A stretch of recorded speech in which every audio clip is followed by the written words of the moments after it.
Good afternoon guys, Adam here at Board at Home. In this week's Jump In Let's Play we're taking a look at Kingdomino Origins. This was recently released the week previous to this video being uploaded, and it is the latest in the series of Kingdomino games. Now, rather than just being a rehash, this brings in some completely new ways of playing, including totem mode and tribe mode. Tribe mode is what we're going for today. It's the sort of third difficulty of the game, as it were. And as you can already see, we've got a few more components than we would normally have within a normal game of Kingdomino, now known as Discovery Mode. So, we'll discuss with you the setup here, and then we will go through the first few turns of the game just to give you an idea of what we're doing. So, part of this will look familiar. Each player has their castle. In this instance, they have their sort of tribe tent, looking pretty cool, and then their appropriate coloured meeple, and they've got these awesome little loincloths as well. Ahead of us here we've got our tiles set up. Now, in the original game, if it was a 3-player, which we've got set up here, you would just use 36 tiles. In this one, it just says to use all of them, and then the last tile that isn't used is just discarded from the game. And then above, we have the pile of tiles that will come out throughout the game as we've got set up for the next turn in the game. So the extra bits. So you may notice that on some of these, they have various resources. So these resources allow us in this mode, in the tribe mode, to buy these cards up here, these tiles up here. So we'll just explain the resources. So we've got the fish, and the fish is placed on any lake that appears with the little fish symbol. We have the mammoth, and that appears on any grasslands with the mammoth symbol on it. We've got flint, which appears on any quarry with the flint symbol on it, and then we've got the mushroom that appears on every jungle that has the mushroom on it. You'll see here that this jungle doesn't, but it has a flame.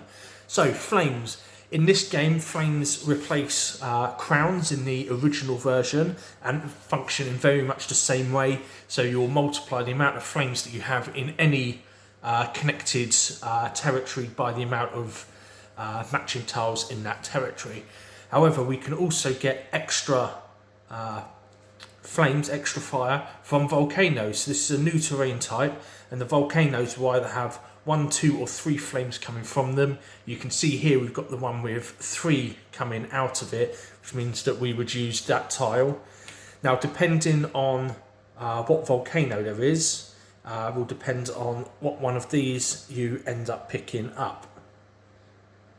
And on the back, it will tell you how many spaces it can move. So the volcano that produces 1 flame, that flame will be fired up to 3 spaces away.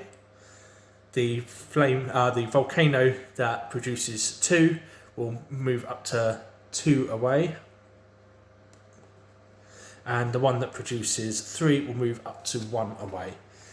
Now, if that flame happens to hit a space with either your resources or these new tiles on them, those are destroyed. So be aware of that when you're firing out those flames if you happen to pick the volcano. Finally, this one here. So these are your cavemen. These are hunter-gatherers and warriors that you can recruit to your tribe.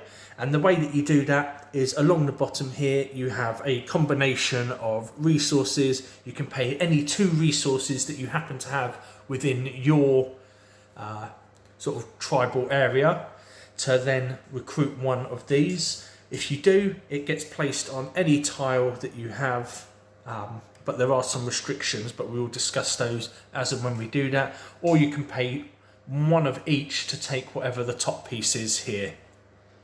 So we'll just briefly explain the scorings for these different cavemen. So we've got the hunter, this one here. He will score you 3 points per mammoth found on any of the 8 squares surrounding him. This one here, this is the shaman. He will earn you 2 points per caveman tile found on any of the 8 squares surrounding him. We've got the sculptor, who earns 5 points per flint found on any of the 8 squares surrounding her. And then we've got the warriors here. Now these come in power of 1, 2 and 3, and these will act similar to the territories, the way that they work with the flames. So if I have a 2, a 1 and a 3 all next to each other, then we would times the 3 of them by their combined total in power. Some of the others that we do have that aren't on here, we have the fishing child, which earns us 3 points per fish found on any of the 8 squares surrounding her. Gatherer, 4 points per mushroom on any of the 8 squares surrounding. Painter is 2 points for any resource token found on the 8 squares surrounding. And Fire Lady, 1 point per fire symbol on any of the 8 squares surrounding. So we've got an extra way of scoring in the game, so it's something that should not be ignored or be ignored to the detriment of your tribal territory. So that is the setup and the extra components explained. So it took a little bit longer on this one just because there's quite a bit of new stuff to this version of Kingdomino. So apart from that, the game will act out very much as you would expect a game of Kingdomino to act out. So we will place our pieces. So as with most of our jumping Let's Play, we're not going to concentrate too much on what's going to happen. So we will just sort of get in there and get stuck in. So we're going to place the pink one there. We're going to go for that one, and they're going to take that one. Once these have been decided, the last piece gets discarded, so that is not in the game. We're then going to reveal these ones, and then our people can place them. So as with the original game, whoever's at the top takes the first turn, so that will be us, and then we get to decide which piece down here we want. Now before we do that, I nearly forgot to add our pieces on, so do make sure you do that. It is a new component to the game. So I'm going to go here, and then this piece will just get placed anywhere on my board. And as before, each side of the castle or our caveman tent here is wild. So I'm going to go this way here for now, and I've placed my piece. So it will be black's turn. They're going to go from here. They're going to go here for now, and then they're just going to place their piece, and then the pink player is going to go here, for example. So they place their piece there. So these get moved across, and then we choose a few more pieces. As always, these are numbered, so make sure that you put them in numerical order, and then proceed to put those pieces back on.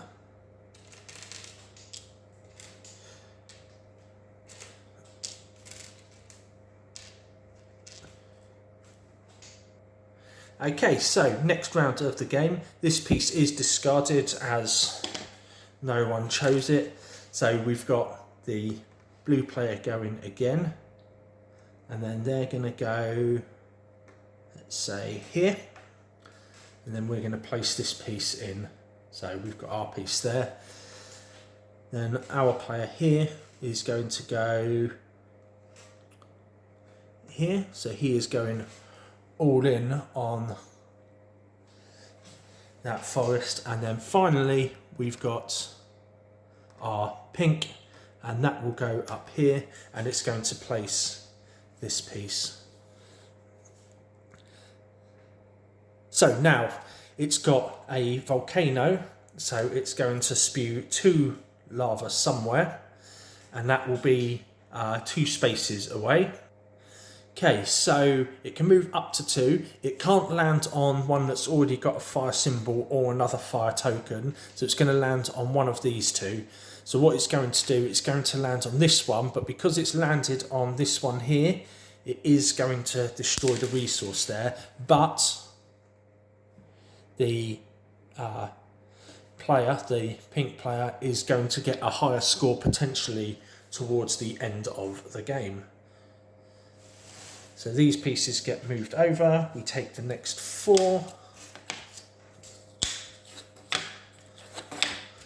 and then proceed to put on anything these that need to go on there. Okay, so it looks like we've got quite a small amount of resources for this one. So this player is going to go here, and then they're taking that piece. So their piece, they're going to pull it here. The black player is going to go here, begin a different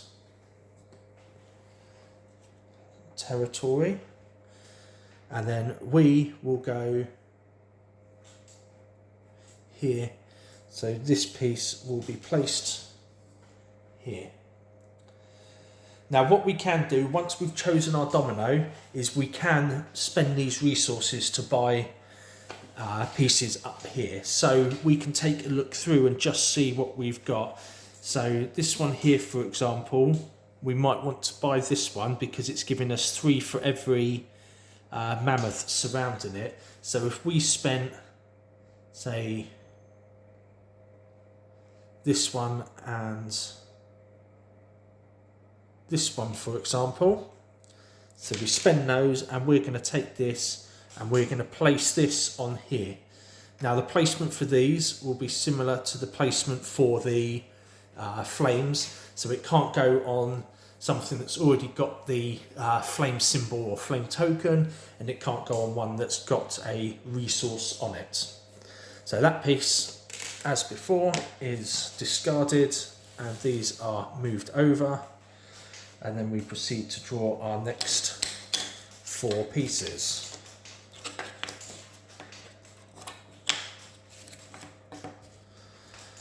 Right, okay, so pink first. They are going to go for, let's say, this one here. And then this is going to go here. And then black will go here, and then this piece, they're going to place that there. And then for blue, we're going to go here, and then we're going to place our piece there. So that piece, again, is destroyed. So each player, once they've placed their tile, they can take a look at the various things and decide what they want to buy, if they want to buy anything. If not, they can just carry on with the next turn. So let's move those up, draw our next 4 tiles. So we've got 3, 7, 11 and 15.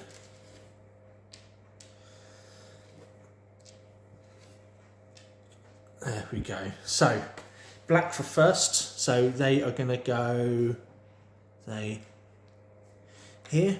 This piece is going to go here. That one will be discarded. And then are they going to buy any pieces? Do they want anything just yet? Maybe they will buy. Spending those 2, they will buy this warrior and place that here. And then blue for us, so we're going to go here. This piece we're going to put in there. So now, if you can see, I'll just bring that over a little bit. We are now 1, 2, 3, 4, 5 wide, so we now cannot go any wider on either side, so we are now building upwards. And the same with this player here, you can see 1, 2, 3, 4, 5. So just remember that that is still in effect on this game. And then finally we've got our last one, the pink player, they're going to go there. This is going to go here. And now they get the fire token with just 1 flame on it. So that can move up to 3. So it's going to move, say, 1, 2, 3. It's going to land here, which does get rid of that piece. But you can see already that they're going to score quite a few points within that section. And then we move over, draw our next few tiles.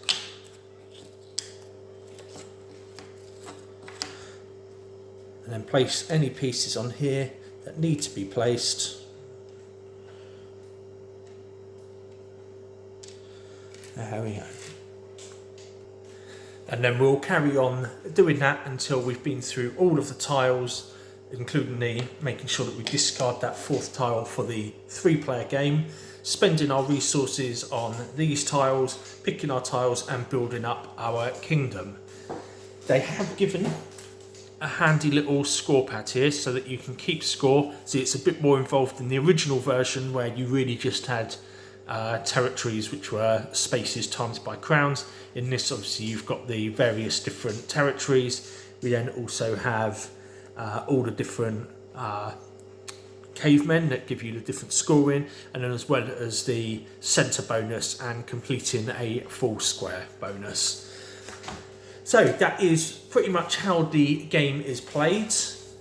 If you have any questions at all, don't hesitate to comment below or give us a ring on 01843 316 281 or visit us in store. Kingdomino Origins is in the board games library, and you can also try it out in the demo area upstairs in the shop itself. So it's a fairly simple game once you get into it. We'll just quickly show you the rulebook here. So you can see we've got the discovery modes. This is the basic version of the game, the one that you all know, with the exception of the volcanoes which replace the crowns. Our totem modes, this is sort of like the second difficulty, which is just using these resources, the various resources that we place on the tile, and those actually use a component that isn't used in this game, which are these.